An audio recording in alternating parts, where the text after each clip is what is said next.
host, Maria, creator and founder of Master in Progress, and a 20-something-year-old who decided she didn't want to go to therapy, so she created a podcast, and now we're here. I think I put something in my eyes, so they're kind of irritating me right now. But we've got to push through, so we're pushing through. Anywho, um, we are continuing our talks about money because money is important. I know people say money doesn't make you happy, but it helps in facilitating your happiness, and no one can tell me that's not true. Money does make you happy because you don't have to worry about your bills being paid. You don't have to worry about making sure like you're not going to be in a financial crisis. You can get what you want, and that's less stress because I stress about getting what I want and making sure I can provide for myself. So when people say money doesn't make you happy, they're lying to you to keep you poor. That's what I've come to find out. Mind you, also, just to share with you, we're drinking Italian soda and pomegranate juice with Olipop. I actually haven't tried this flavor yet. So,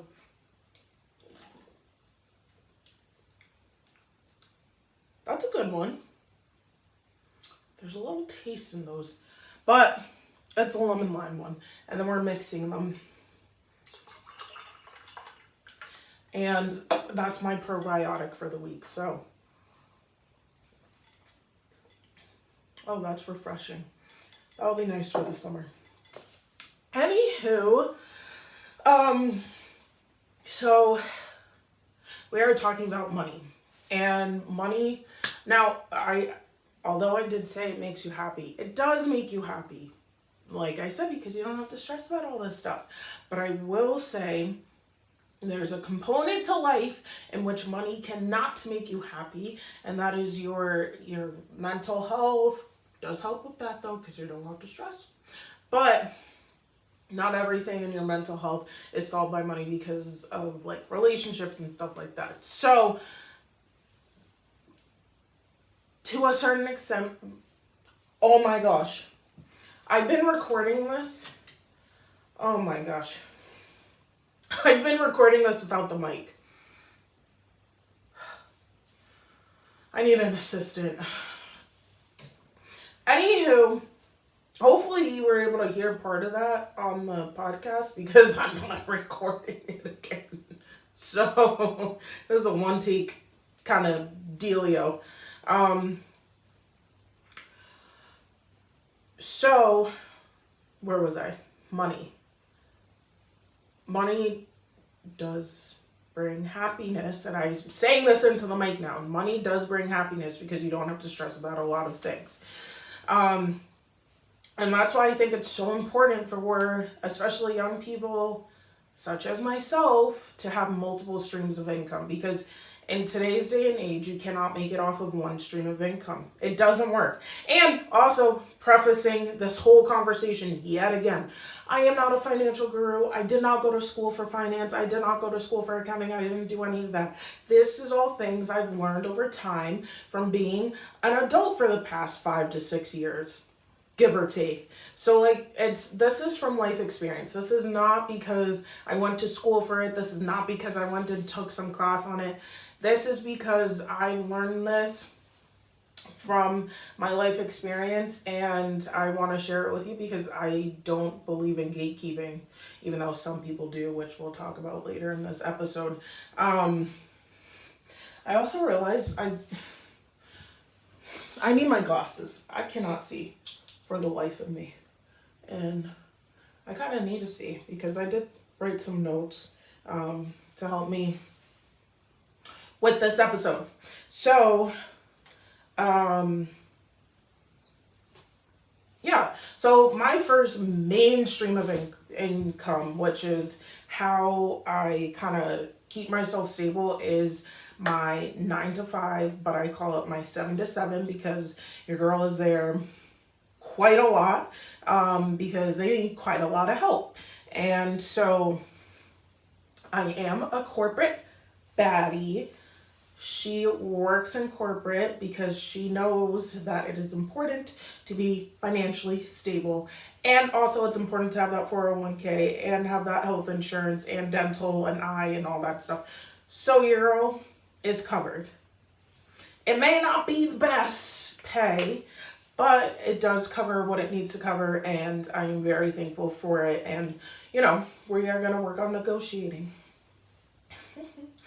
And I feel like that's a whole nother conversation for another time, which I will probably bring an expert on because I don't negotiate. I just say and I expect it to happen and it never does. And then I'm like, what just happened? So, uh, we'll bring in an expert on that conversation. And so, yes, back to the point at hand. I am a corporate girly. I do work my 7 to 7, and, I was raised to work really hard, so I am working really hard and working late, working early, making sure residents, because I do work in property management, making sure my residents are happy, trying to make upper management happy, but they never seem to be. So it's a kind of hard task that I have burdened on myself.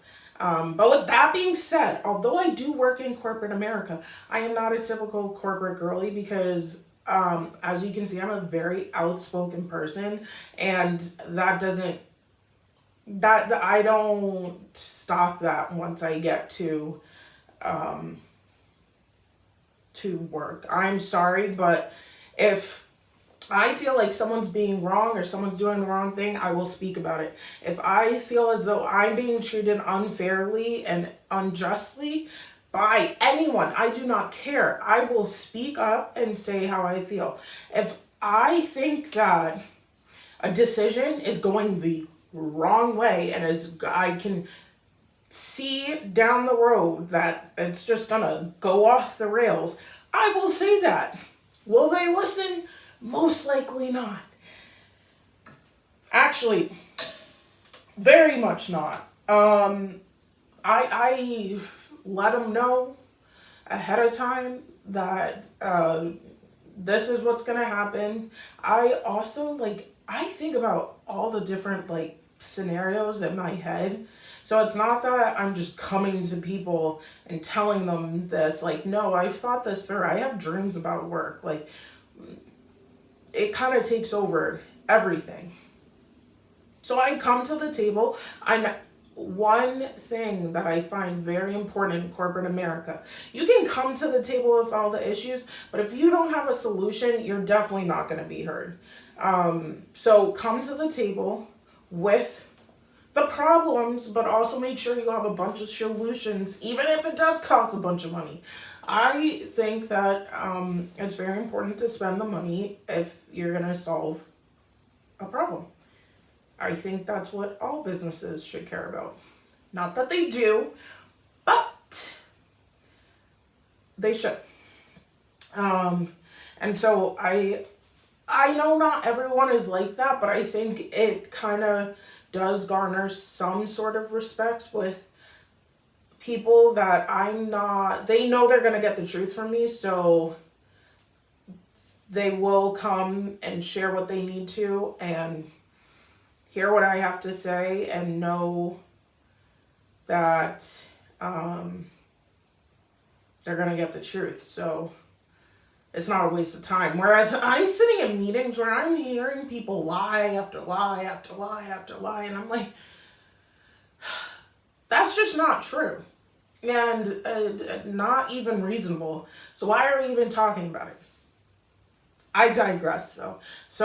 But I think it is very important in those jobs to make sure you are very blunt, very honest, and very direct. Because if you aren't, you're definitely not going to get what you want. You're definitely not going to get that raise. You're definitely not going to be seen in a leadership light, because they're just going to sit there and think, oh, you're just going to do whatever I tell you to do and you're just one of our puppets. Mariah is not a puppet. And she was the first half of her life We're not doing that anymore. We learned we don't do well in those situations. Um, I think also, as we're talking about income and we're talking about, making sure we're optimizing our jobs. Sorry, I just blacked out there. But optimizing our jobs, it's important that we are transparent with our pay. I hate job postings that don't list their pay, because when I'm thinking about it, I realize, like, you're either trying to hide the fact that that you're not paying people enough for the job you're posting, and you're not going to pay them enough, and so you're trying to hide the fact you're listing all the benefits and whatever. The biggest benefit is, how are you going to financially compensate me? And if you're not going to do that, then why are you even posting the job? Post the pay next to the job, or else I'm not even going to be interested. I won't even start the interview until you tell me how much you're willing to pay, because that's a waste of my time and your time. And we both know that. And I think that's also important for when you're in a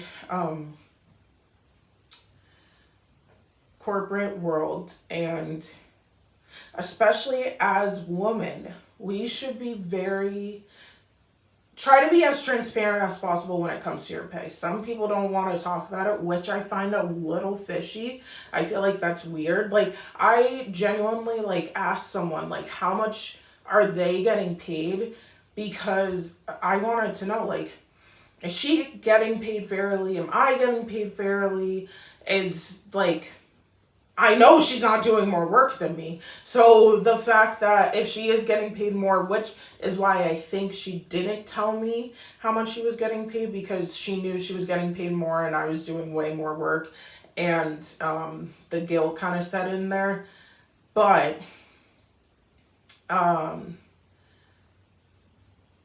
am very transparent. If someone asks me how much I'm getting paid, I'm letting you know.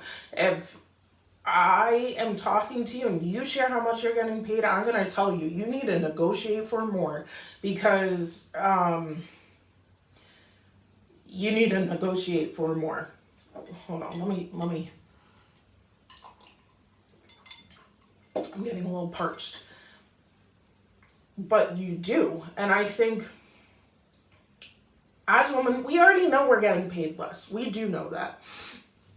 And I think we have to really stand together and talk about it with one another, so that we can go into those boardrooms and all the meetings about our pay, knowing what's actually out there and what they're actually giving to other people, so that we can negotiate and talk about it and leverage our talents and all the time and effort we're giving to these companies.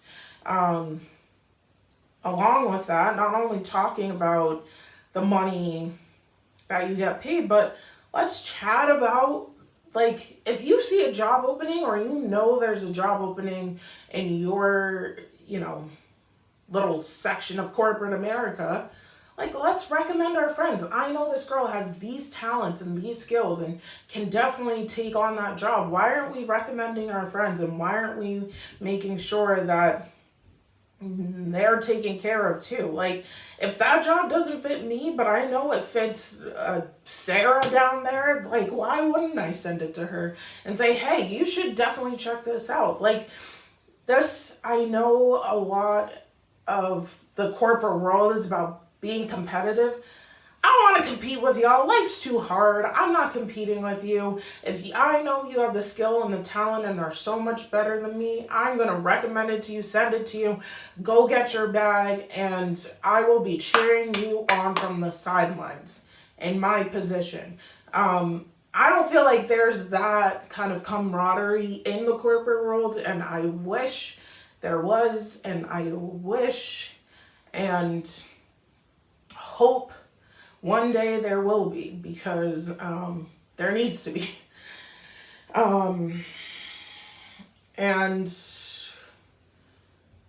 I think it's also important not only to recommend and to be open and honest about like your pay, but it's also very, very, very, very, very, very important to document everything.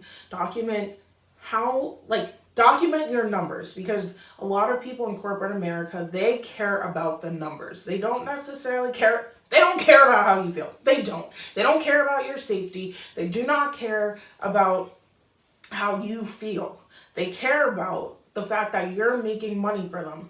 So, since that's what they care about, make sure you're tracking how much money you're making for them and keeping that not on your work computer but at your home computer, because if they decide to fire you or whatever, you have it on your home computer and you can bring that to a court case one day if you need to sue them. I don't know. But it's always nice to have that in your back pocket. I think, once again, the numbers and how many people you trained and worked with and like how much money you made the company, those are all important numbers to track, because it's like, I did do all this stuff. You are telling me I'm not doing enough, but when I make you $250,000 in 4 months, I think I did you pretty good there. I twitch. But like I said, keep those emails, print them out. I literally have an accordion folder with printed out emails, so that one day, because I've already dealt with it, people are like, oh, I didn't say that. Forward the email. Forward, send. It's if my emails get deleted, I have a printed copy with me no matter what. Okay? Teams, take a picture. Snap, take a picture of those messages, because they can disappear. What else? If you have a phone call, send an email afterwards, just recapping the phone call so that it's recorded. And once again, print that out and then